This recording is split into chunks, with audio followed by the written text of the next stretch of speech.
Nigeria is bleeding, and the irony is too loud to be ignored, that Nigerian security and Nigerian government are busy still looking for the real sponsors of Boko Haram. While ordinary Nigerians live in fear, while villages are attacked and lives are lost on daily basis, the so-called unknown government Fulani terrorists and bandits are being supplied not by motorcycle, not by foot, but by helicopters. And what are the Nigerian government doing? What are the security operatives doing? They are still looking for those that are supplying them. They are still looking for the real sponsors of terrorism, as if the helicopters, the choppers, are too tiny to be tracked or traced. How do bandits in the forests of Zamfara, Kaduna and Niger receive sophisticated arms and food supplied from the sky? Yet Nigeria, with all its security agencies, satellites and drones, can't seem to trace a single chopper.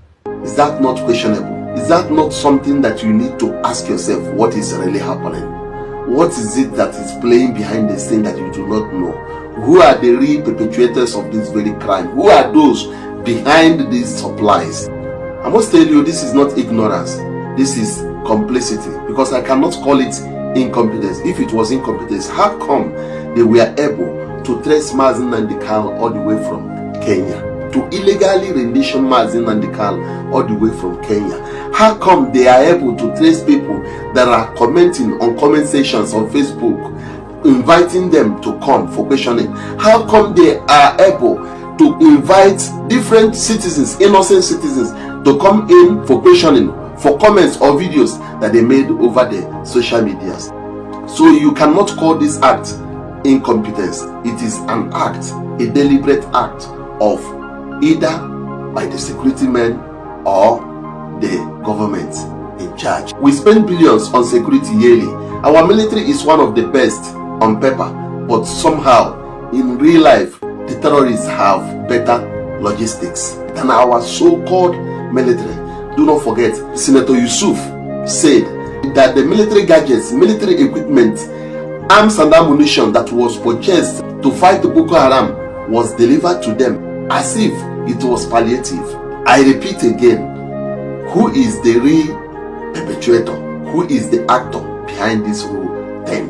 Who is the king, the kingpin in this whole gang that cannot be traced, that cannot be revealed, that cannot be apprehended by any chance? It really baffles me. I must tell you, it is not just an embarrassment, it is a betrayal of trust to the citizens of Nigeria. It is a betrayal of trust to innocent citizens, to the farmers, to women and children that are being lost, because while they get airdrops, Nigerians are getting mass burials. Nigerian citizens, innocent citizens, women and children, they are being buried in mass. They cannot be traced. They are not traceable.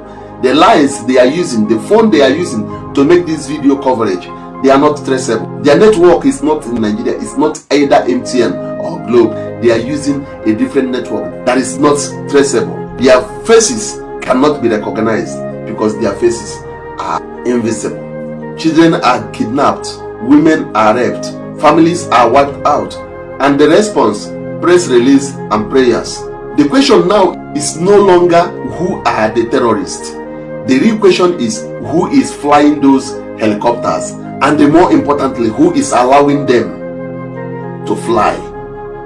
That's what you should be asking yourself. Who are we going to hold accountable? Because they cannot just fly. There must be somebody who is authorizing them to fly. Until that answer comes, Nigeria will remain trapped, held hostage by terrorists in the bush and silence in high places. All of us, we are not blind. In as much as people are not talking, people are not opening up. Those that are in the helm of authority, they knows what is going on. They understand completely what is really playing out.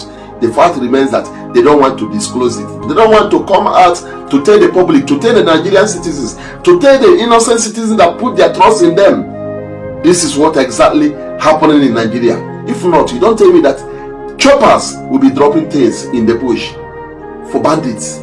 They are freely collecting them, using them to their own advantage, raving havocs. Nigerians have been buried in their hundreds. Yet, nobody is saying anything. The Nigerian government is not saying anything. The president is not saying anything. The chief defense officer is not saying anything. They cannot track, they cannot trace, they cannot find out what exactly is happening. Who are they playing with? Because we are not all blind. The real actors of this very crime in Nigeria, they are those in authority. That's why it has become very difficult for you people to take action, for you people to make haste while the sun shines. It is all about mass burial. Fulani herdsmen, bandits, they are being referred to as hunters, terrorizing the whole country. A governor came out to say that they are organizing, they are planning that all Fulanis from all parts of the world that should come into Nigeria to form a colony, and nobody called him to order. Even though they are not citizens of Nigeria, they are allowed to even come into Nigeria without documents, and nobody is talking about it. Yet people are still asking themselves, people are still looking for who are the real terrorists, who are the real sponsors of terrorists, who are those that are allowing them to fly, who are those delivering those arms and ammunitions to them in the bush. Innocent people are being charged in the court for terrorism, while those that are perpetuating the real crime, they are going free, sitting in the government positions, sitting in the government offices, high offices in the country. It is a pity. It is a big shame on Nigerian security and Nigerian government that they cannot defend their own people. Thank you so much, and God bless you. This is Nigeria, where, like I always say, anything is possible. The real actors of this very crime, evil, cannot thrive forever. It will one day be revealed. It will one day come to the light that people will see and understand who are those that are taking their lives. God bless you.